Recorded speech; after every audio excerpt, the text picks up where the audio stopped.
Alright guys, hi, tanghali na ako nagising, 10 o'clock. Siguro dahil doon sa iniinom kong gamot.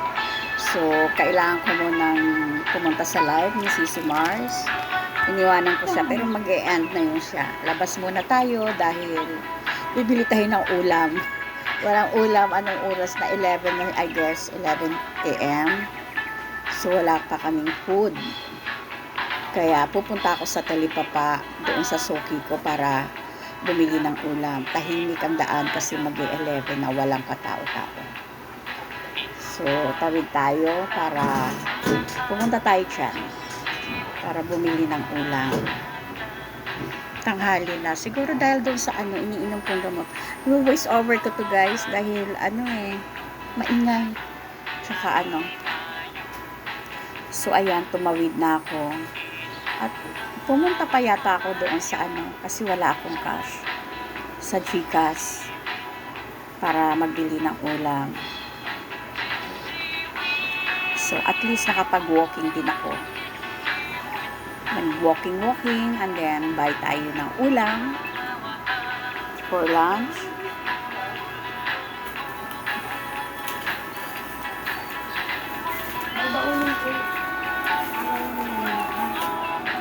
Okay, ay lumapit yung anak ko ng biskwit. Siguro habang para hindi siya mapuyat. May pita pa ako, mama. Bili na lang ng Skyflex. Yan. Ang hirap din pag tanghali ka na ba nagising? Dumampa ako sa live. Tanghali talaga ako magigising. So, anong oras? Yung iba sarado na ibang stall. Diba? Ng paninda. Ayan, ang daming prutas. Papunta pala ako yan, Jai, sa wala pala akong cash. Kumuha muna ako ng cash. Yes, at wala rin akong laman. Ang dami kong expired na, ko ba, parang, pero unti-unti naman yan. So, punta pala muna ako na 7-Eleven yan. Yes, kuha ng pera.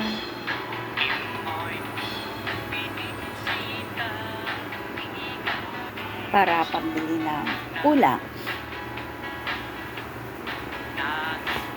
Haba pala nito. Siguro ay kasi hindi ako naglakad dyan from my place hanggang 7-Eleven, nag-tricycle ako. So, ayun, nandiyan na ako sa tricyclean. Ayan, sa 7-Eleven. So, may na to guys, sa may Commonwealth. Yes. Ito yung kagandahan sa lugar namin. Kaya gusto ko yung lugar namin. Ang daming yung mga walking distance lang.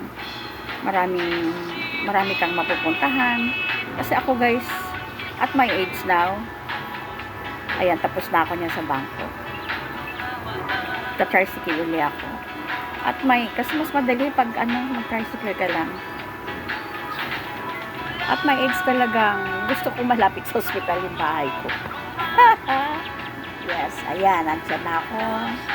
Bibili na ako ng ulam namin. Gusto ng mga anak ko, pampano na pangat and tinulang manok. Tapos, bibili ako ng Gigi. Ayan, may Gigi pa siya.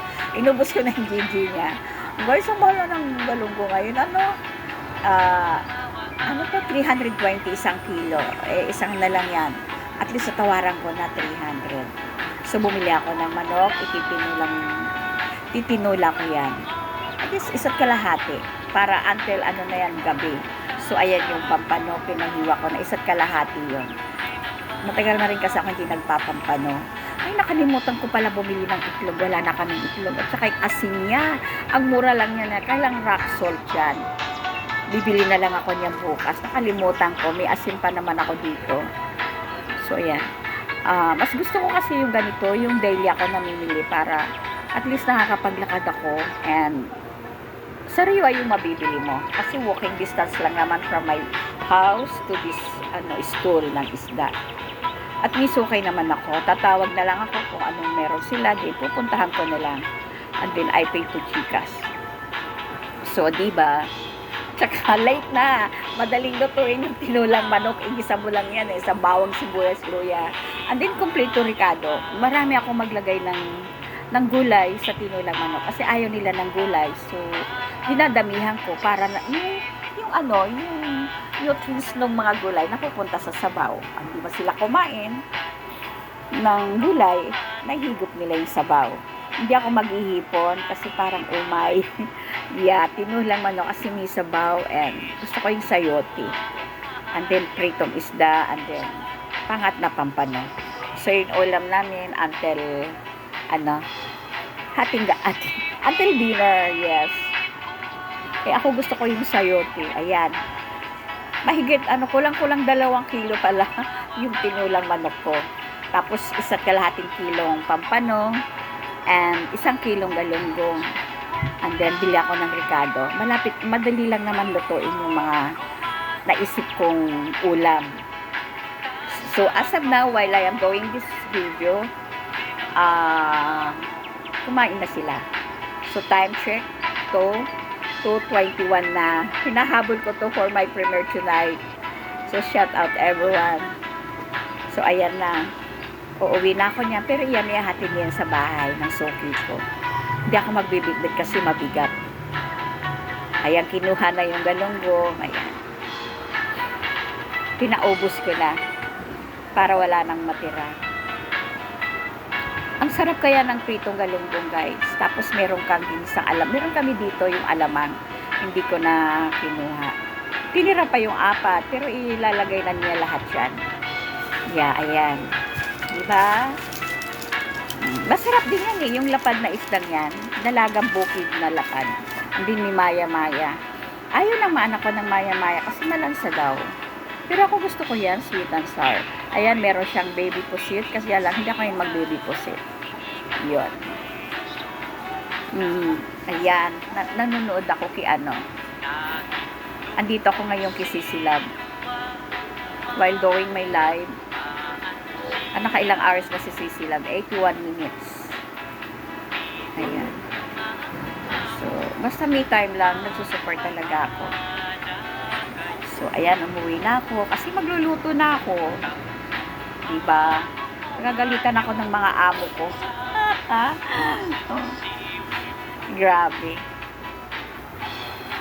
Ay, hindi, bibili pa ako ng ricado dyan. Lumabas lang ako sa store ng suki ko. So, ayan, namili na ako ng ricado para sa tinulang manok at saka sa papangatin kong isda. Yan. Ang mahal ng luya kaya guys, 200 ang kilo. Yes. Kung meron lang akong bakante. Diyan guys, bumili uli ako ng kalamansi kasi konti lang yung nabili ko. Bumili uli ako ng worth 20 pesos na kalamansi. Yes.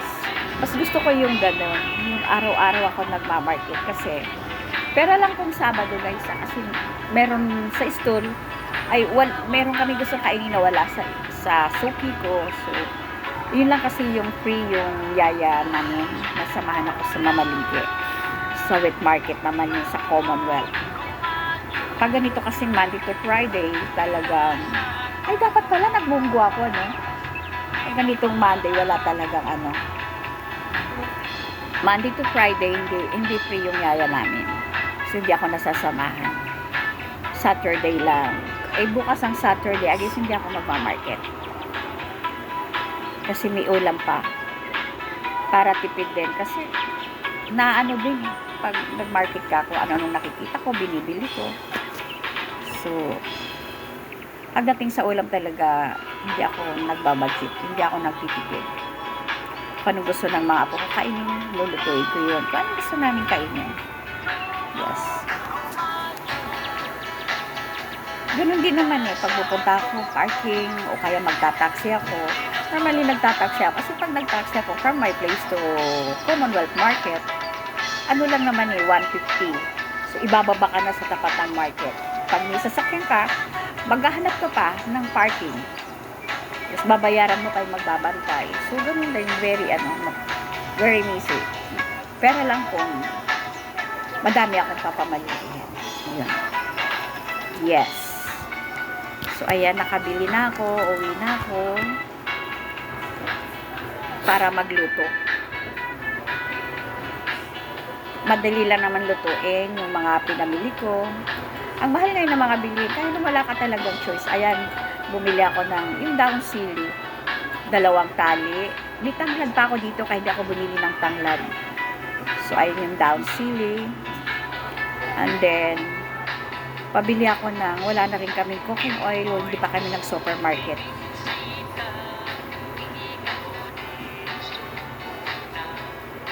Parang di ko na malulok yung mga meat. Yes, dito na ako sa bahay. Nagluto na.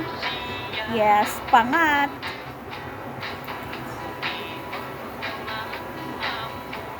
Gusto ko kasi nasa ilalim yung ricado para pag kumulo siya, maano yung ricado ba, maluto ng todo. Ilalagyan ko pa naman yan ng tubig. So, iba madali lang siyang lutuin. Ilang minuto lang yan. Ayan, nagpiprito ng chiji. Tapos yung tinulang manok, nakasalang na. So, hindi pa nagbo-boil. So, in a bit, luto na yan. Yan. Diba? Mahigit 1 kilo. Ay, kulang-kulang 2 kilo pala itong nabili ko. Oh no, hindi ko na tansya. Basta isang malaki, tapos nagdagdag pa ako. Kaya hindi rin maganda yung rush kang mamili. Yes. Ayaw naman nila akong gisingin. Sabi ko, gisingin, gutom na daw sila. Kaya akala kasi may pagkain na. So, nag-stay pa ako sa live. Ay, nako. Binulungan na lang ako. Ma, wala pa tayong food. Whitey pa more. So, nag-breakfast naman sila. Kaya hindi naman sila masyadong gutom. So, anong oras na silang nakakain? 1:30. 1:30 na sila nakapag-lunch. At least mainit yung kinain nila. Oh, ayan, diba? Ang wala na lang dyan yung tanglad. Malunggay. So, hindi pang premiere ako. So, hindi ko na individual. Kasi